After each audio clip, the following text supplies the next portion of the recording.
Sahabat kaum muslimin wal muslimat rahimani wa rahimakumullah. Semoga tetap dalam lindungan Allah dan selalu diberi keberkahan oleh Allah Subhanahu wa taala. Bismillahirrahmanirrahim. Assalamualaikum warahmatullahi wabarakatuh. Dijelaskan dalam hukum fikih yaitu tentang najis. Yang dimaksud dengan najis adalah sesuatu yang kotor. Seorang muslim harus berusaha menjauhkan diri darinya dan mencuci apa yang terkena olehnya. Allah Subhanahu wa taala berfirman yang artinya, sungguh Allah menyukai orang yang taubat dan menyukai orang yang menyucikan diri. Quran surah Al-Baqarah ayat 222. Kemudian Rasulullah SAW bersabda, At-tahuru syatrul iman, yang artinya kesucian adalah sebagian dari iman. Ada beberapa pembahasan tentang najis yang akan kami paparkan sebagai berikut. Yang pertama yaitu jenis-jenis najis. Jenis-jenis najis yang pertama yaitu bangkai. Bangkai adalah binatang yang mati tanpa disembelih. Tubuh binatang yang dipotong hidup-hidup termasuk dalam kategori bangkai juga. Abu Waqid Al-Laisi meriwayatkan bahwa Rasulullah SAW bersabda, "Ma quti'a minal bahimati wa hiya hayyatun fa huwa maitatun." Yang artinya, apa yang dipotong dari tubuh binatang yang masih hidup adalah bangkai. Tirmizi mengatakan bahwa hadis ini diamalkan oleh para ulama. Namun begitu ada pengecualian dari persoalan bangkai di atas, yaitu sebagai berikut. 1. Bangkai ikan dan belalang. Kedua bangkai itu suci.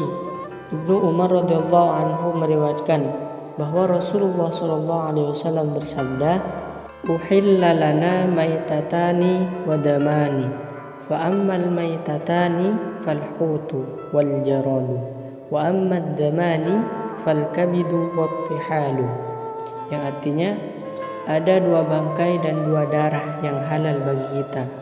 Kedua bangkai itu adalah ikan dan belalang, sedangkan dua darah itu adalah hati dan jantung. Di dalam hadis telah disebutkan sebelumnya, Rasulullah SAW bersabda, "Wat tahuru ma'uhu al-hillu maitatuhu." Yang artinya air laut itu suci dan menyucikan. Segala bangkai atau air laut itu halal. Kemudian yang kedua yaitu bangkai binatang yang darahnya tidak mengalir, seperti semut dan tawon. Bangkai binatang-binatang ini suci. Jika ia jatuh pada makanan atau minuman, bangkai itu tidak membuatnya najis. Ibnu Munzir mengatakan, aku tidak melihat ada perbedaan pendapat ulama mengenai hukum bangkai yang telah disebutkan, kecuali satu pendapat dari mazhab Imam Syafi'i yang mengatakan bahwa bangkai binatang yang darahnya tidak mengalir itu najis. Kemudian yang ketiga yaitu status hukum tulang, tanduk, kuku, bulu, kulit bangkai binatang tersebut dan yang sejenisnya adalah suci. Hal itu karena hukum asal dari benda-benda tersebut adalah suci. Tidak ada dalil yang menunjukkan bahwa benda-benda tersebut najis.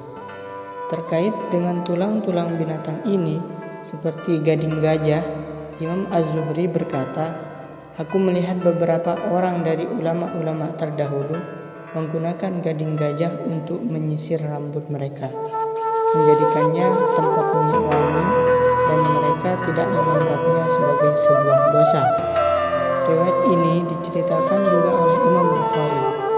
Ibnu Abbas radhiyallahu anhu berkata, seekor kambing yang diberikan kepada budak perempuannya Maimunah mati.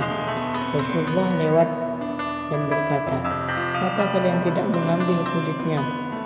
Kalian bisa menyamaknya dan menggunakannya." Para sahabat berkata kepada Rasulullah, "Kambing itu telah menjadi bangkai." Kata Rasulullah, Bangkai yang haram itu hanya jika dimakan. Suatu ketika Ibnu Abbas membaca sebuah ayat yang artinya, katakanlah, tidak kudapati di dalam apa yang diwahyukan kepadaku sesuatu yang diharamkan memakannya bagi yang ingin memakannya, kecuali daging hewan yang mati atau bangkai. Quran Surah Al-An'am ayat 145. Kemudian ia berkata, bangkai yang haram hanyalah jika dimakan. Adapun kulit tempat yang dibuat darinya, gigi, tulang, bulu, dan wol adalah halal. Wallahu a'lam bishawab. Wassalamualaikum warahmatullahi wabarakatuh.